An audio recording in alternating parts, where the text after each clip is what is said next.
Baik pemirsa Sampi TV, kembali kita berbicara soal pelanggaran sila ketiga, khususnya dalam Pancasila Buddhis, dalam agama Buddha itu sendiri ya Romo. Baik Romo, sejauh ini Romo kan sebagai pemuka agama, salah satu mungkin orang yang penting dalam lingkup agama itu sendiri ya Romo. Nah, apa yang sudah Romo lakukan untuk supaya umat itu sendiri akhirnya tidak melakukan pelanggaran terhadap sila ketiga ini dan benar-benar paham tentang sila ketiga ini, Romo? Ya, sering kita mengadakan konseling ya atau penyuluhan ya, terutama bagi yang akan menikah ya. Kalau di kita Buddhis dikenal dengan keluarga Hitaya Sukaya. Berarti ada bimbingan pranikah gitu. Bimbingan ya, pranikah ya.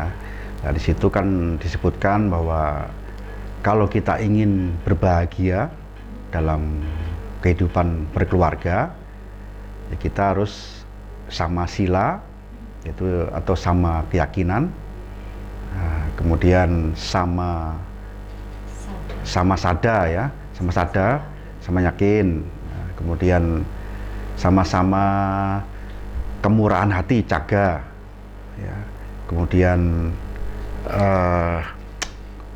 apalagi itu Bu, yang ini sama sila, sama sada, sama caga ya. Memiliki moral yang baik. Nah, sama sila memiliki kemoralan.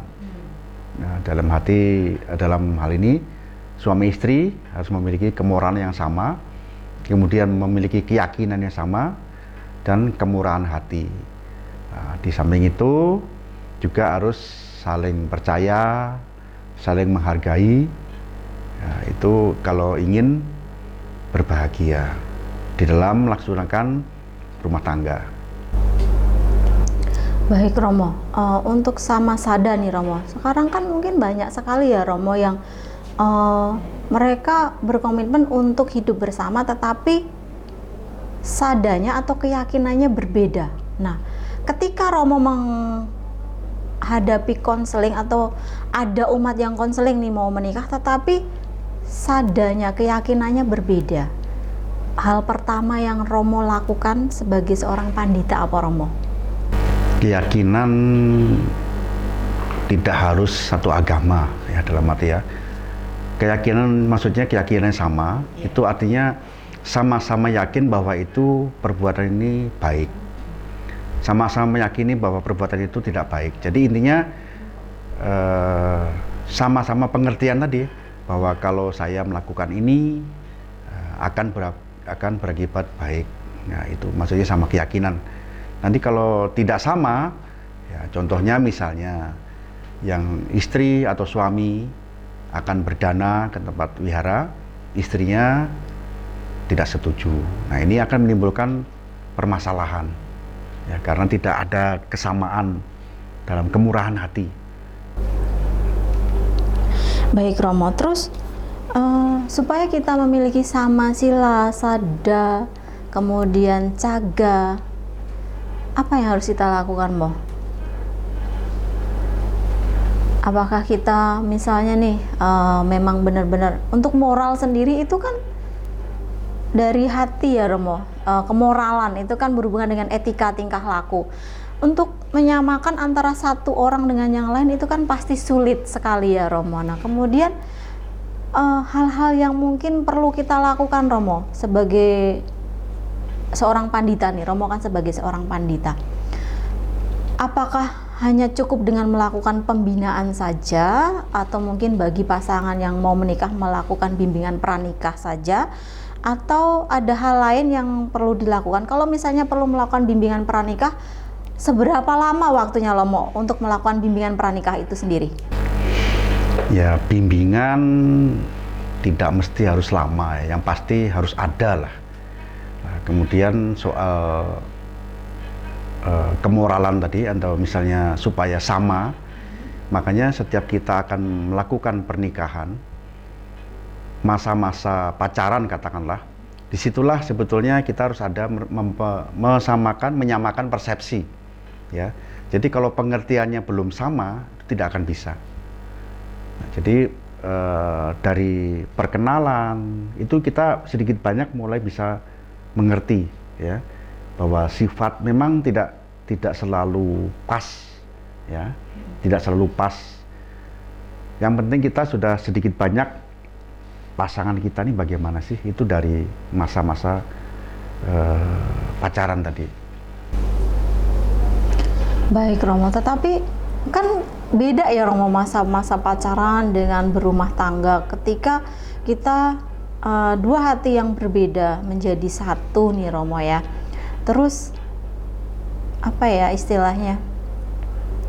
Satu orang itu ya mungkin kan pasti ada yang harus saling menerima antara kekurangan yang satu dengan yang lain. Kekurangan dan kelebihan harus kita terima.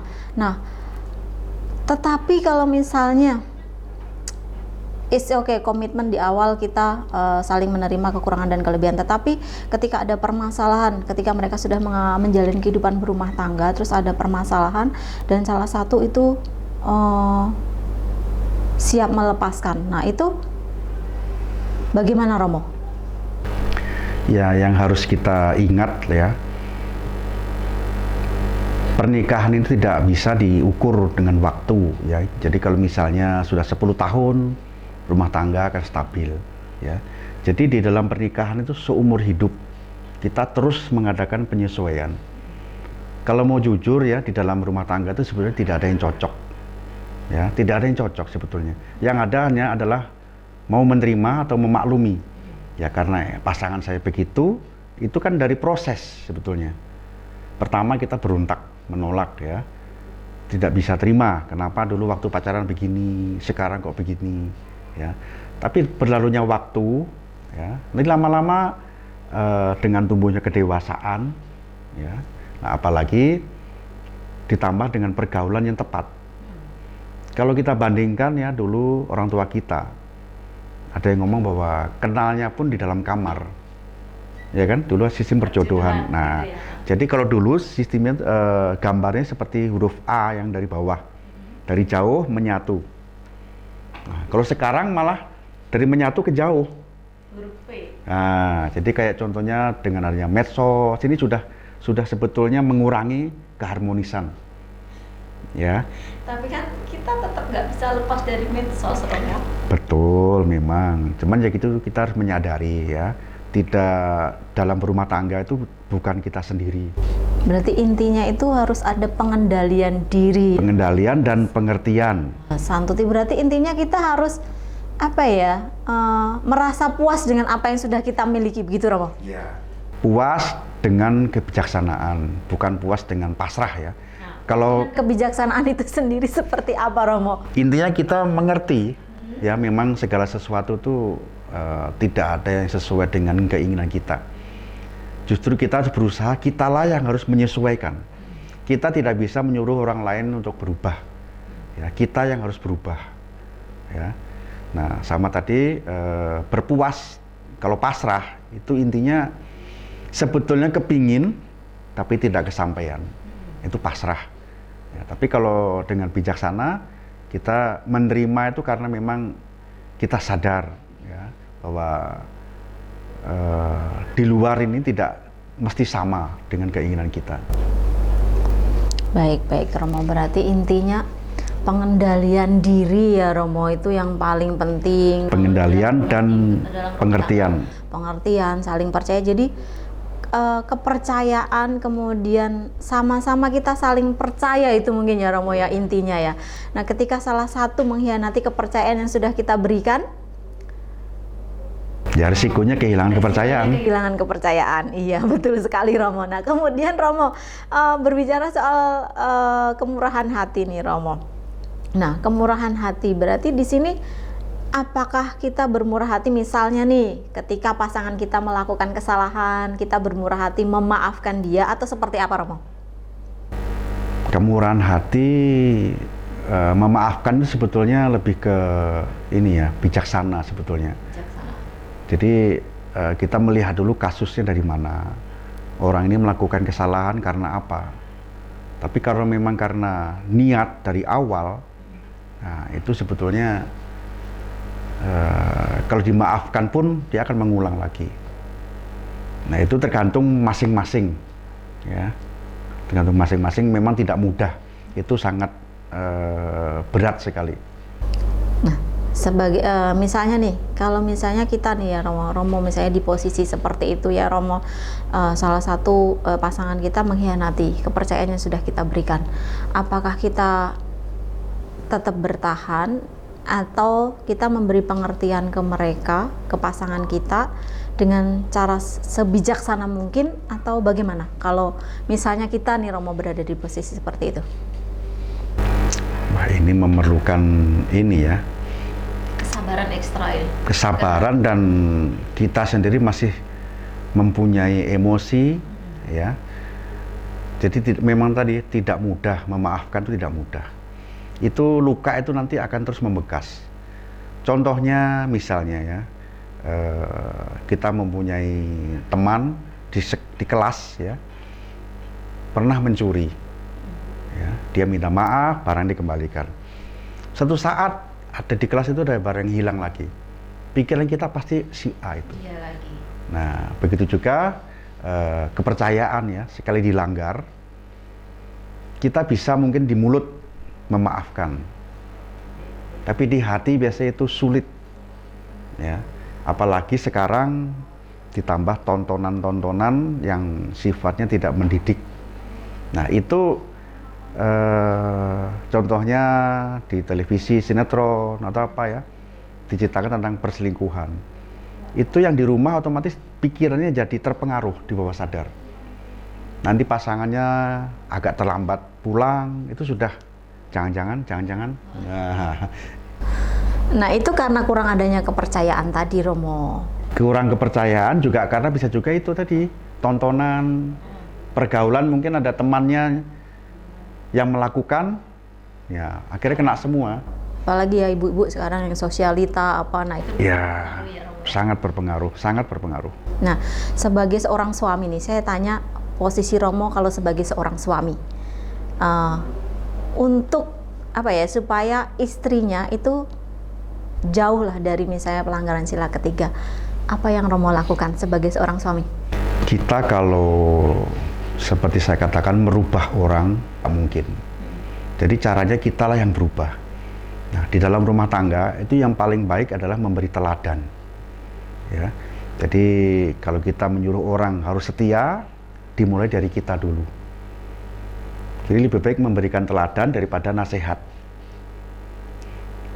Ya, seperti ayah merokok, ya kan, menasihati anak ya, otomatis nggak dianggap. Ayahnya sendiri merokok ya. Nah, jadi kita harus stop merokok, baru kita bisa ngomong. Intinya kita harus benar dulu lah.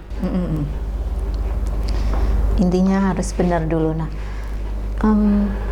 baik Romo. Kemudian Romo, mungkin Romo punya trik ya supaya keluarga di dalam agama Buddha itu berumah tangga, kan ada namanya Hita Sukaya ya Romo, keluarga Hita Sukaya. Nah, keluarga Hita Sukaya itu sendiri kalau di dalam Buddhis itu harus seperti apa Romo? Apakah dia harus misalnya kayak anaknya harus sekian jumlahnya, kemudian pendidikannya harus bagus, atau seperti apa kalau di dalam Buddhis itu sendiri Romo, Hita Sukaya itu Romo? Sebetulnya di dalam rumah tangga ini yang penting adalah komunikasi, ya. Kalau dalam Hita Sukaya tadi kan saling percaya, saling menghargai, sama sila, sama jaga. Nah, cuman kalau di umum lebih baik kita itu tadi apa, komunikasi, karena tanpa komunikasi yang baik itu semua bisa terjadi salah paham. Jadi komunikasi itu bisa dikatakan sebagai kunci utama ya Romo ya, supaya kehidupan kita dalam berumah tangga itu benar-benar langgeng, tidak terjadi kesalahpahaman seperti itu Romo. Karena tanpa komunikasi itu tadi bisa saling menduga-duga. Jangan-jangan begitu ya. Baik Romo. Menarik sekali Romo soal pelanggaran sila ketiga, penerapan sila ketiga Pancasila Buddhis dalam kehidupan sehari-hari. Baik Romo, mungkin dari yang sudah kita bicarakan hari ini, Romo bisa memberikan kesimpulan tentang penerapan sila ketiga dalam kehidupan kita sehari-hari, terutama Pancasila Buddhis ini, Romo? Monggo, Romo. Bisa dikatakan pelanggaran sila ketiga itu harus ada beberapa syarat, ya. Yang pertama ada objek, kedua ada niat untuk melakukannya, ketiga ada usaha untuk melakukannya, nah yang keempat terjadi. Nah itu yang dinamakan pelanggaran, syarat pelanggaran.